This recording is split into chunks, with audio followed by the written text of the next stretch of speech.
Hi friends, welcome to my channel. Guppedantha మనసు serial upcoming ఎపిసోడ్లో ఏం జరగబోతుందో ఈ రోజు మనం ఇప్పుడు వీడియోలో చూస్తే క్లియర్గా తెలుసుకునేద్దాం. దానికంటే ముందు మీరు ఫస్ట్ టైం కనుక మా ఛానల్ని చూస్తున్నట్లయితే మా ఛానల్ని సబ్స్క్రైబ్ చేసుకోండి. అలాగే పక్కన ఉన్న గంట సింబల్ కూడా క్లిక్ చేసేయండి. ఇక వీడియోలోకి వెళ్ళినట్లయితే జగతి రాసిన లెటర్స్ అనుపమ చేతిలో పెట్టి నేను తప్పు చేయలేదు, మనో నా కొడుకే అని చెప్పేసి అంటున్న మహేంద్ర ఇక మాటలను విని కుటుంబం మొత్తం కూడా షాక్ అయిపోతుంది. మహేంద్ర ఒక్కసారిగా స్టన్ అయిపోతారు. అసలు శైలేంద్ర దేవ్యానులకైతే అసలు ఏమీ అర్థం కాదు. అసలు ఇది ఎలా జరిగింది, నిజంగానే అసలు జగతి రాసిన లెటర్స్ మహేంద్ర చదివాడా, అసలు ఆ లెటర్స్ లో మహేంద్ర ఎటువంటి నిజాన్ని తెలుసుకున్నాడు, అసలేం జరుగుతుంది అని చెప్పేసి కనుక మీరు ఆలోచిస్తున్నారా? అయితే అదంతా కూడా మనం ఇప్పుడు ఈ వీడియోలో చూసి క్లియర్ గా తెలుసుకునేద్దాం.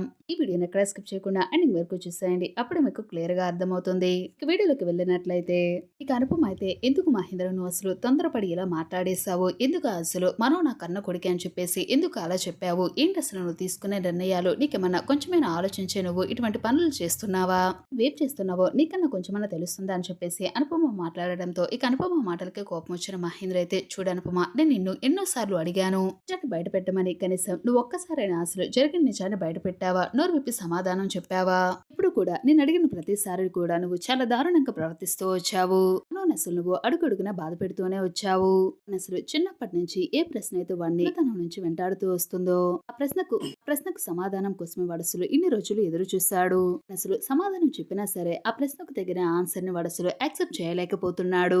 ఆ మాటలకైతే అనుపమ అయితే ఆలోచిస్తుంది. ఏం మాట్లాడుతున్నావు నాకు అర్థం కావడం లేదు మహేంద్ర అని చెప్పేసి అంటుంది. నీకేం అర్థం అవుతుంది, నీకు అసలు ఏం అర్థం కాదు, ఎలా చెప్పినా సరే నువ్వు నిజాన్ని తెలుసుకోలేవు. జగతి నాకు అసలు ఏమీ చెప్పలేదని చెప్పేసి నువ్వు అనుకున్నావు.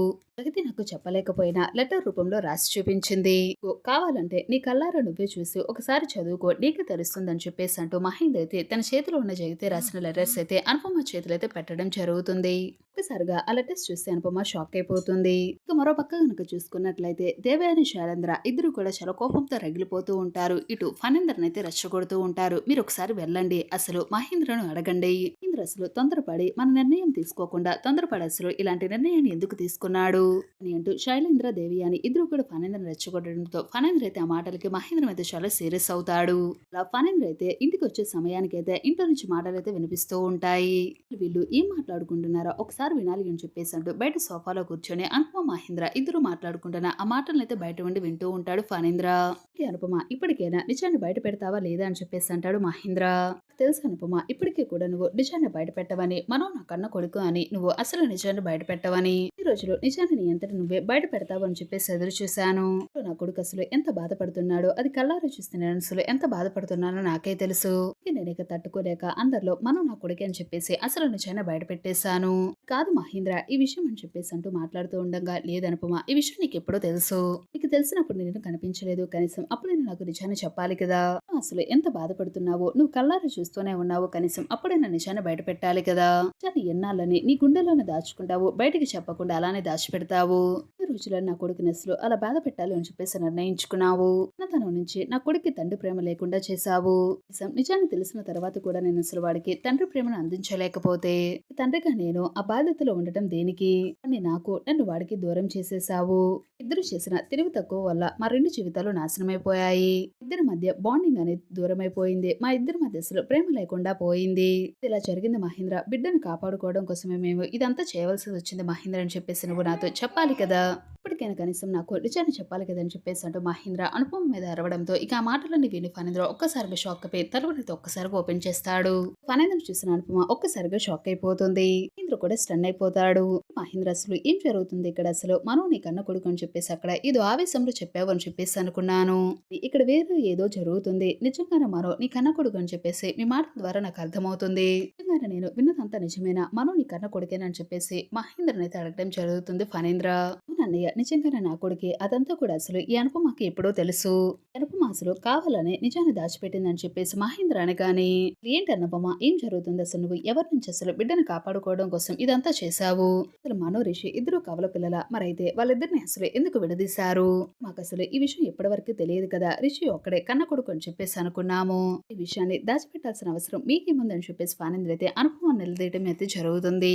అసలు ఎందుకు అసలు ఎంత పెద్ద శత్రువులు ఎవరున్నారు, బిడ్డను కూడా చంపేంత శత్రువులు మనకెవరున్నారు కానీ నాకు చెప్పు అనుపమ నువ్వు అసలు నోరు విప్పి సమాధానం చెప్పాలని చెప్పేసి ఫణేంద్ర అడిగేసరికి అనుపమ అయితే చాలా టెన్షన్ పడిపోతూ ఉంటుంది. ఎందుకు అన్నయ్య నువ్వు అసలు అంతగా అసలు అనుపమని అడుగుతున్నావు? ఇప్పటికైనా మనకు అసలు నోరు విప్పి నిజాన్ని చెప్పలేదు. నా అంతటి నేను తెలుసుకున్నాను తప్ప అలాంటిది శత్రువులు ఎవరు అసలు తను ఎలా చెప్తుంది? ఎవరు మహేంద్ర నువ్వేనా నిజాన్ని చెప్పు అని చెప్పేసి ఫణేంద్ర అయితే మహేంద్రని అడగడం జరుగుతుంది.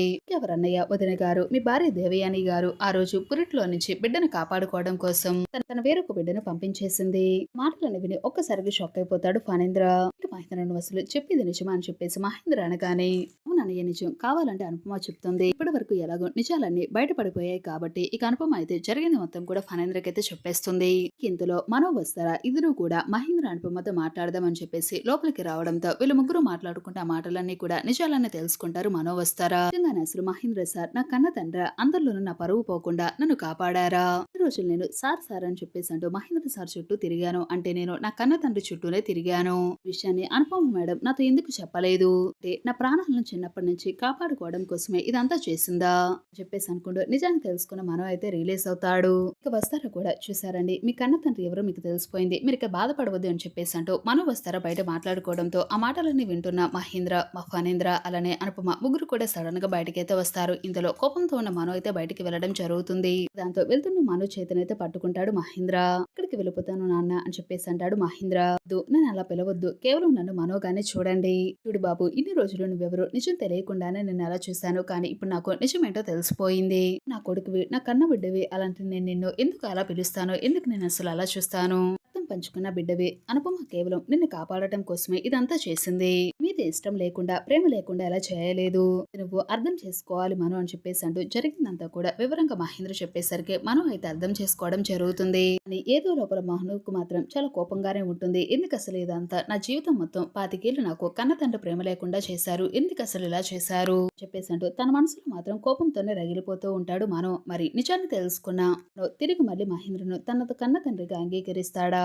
రిషియే కాకుండా మనం కూడా జగతే మహేంద్రల కన్న కొడుకు అని చెప్పేసి నిజాన్ని తెలుసుకున్న దేవయాని శైలేంద్ర ఎటువంటి ప్లాన్స్ చేయబోతున్నారు? ఇలానే మనోని కూడా చంపేసి మనోని కూడా దూరం చేయాలని చెప్పేసి అనుకుంటారా? అసలు ఈ లోపల అసలు రిషి ఎక్కడున్నాడు? రిషి కనుక తిరిగి వస్తే మళ్ళీ సీరియల్ ఎలా ఉంటుంది? స్టోరీ అనేది ఎలా మలుపు తిరుగుతుంది అని చెప్పేసి ఇన్ ట్విస్ట్లతో మన సాగుతున్న మన గుప్పడంత మనసు సీరియల్ ని డైలీ చూస్తూ ఉండండి. అప్కమింగ్ ఎపిసోడ్ లో ఎలా జరగాలని చెప్పేసి మీరైతే కోరుకుంటే ఈ వీడియోని తప్పకుండా లైక్ చేయండి. ఛానల్ గుప్పడంత మనసు సీరియల్ అప్కమింగ్ ఎపిసోడ్ లో ఏం జరుగుతుంది మీరు డైలీ తెలుసుకోవాలనుకుంటే వెంటనే ఛానల్ సబ్స్క్రైబ్ చేసుకోండి. అలాగే పక్కన ఉన్న గంట సింబల్ కూడా క్లిక్ చేసేయండి. Thanks for watching this video.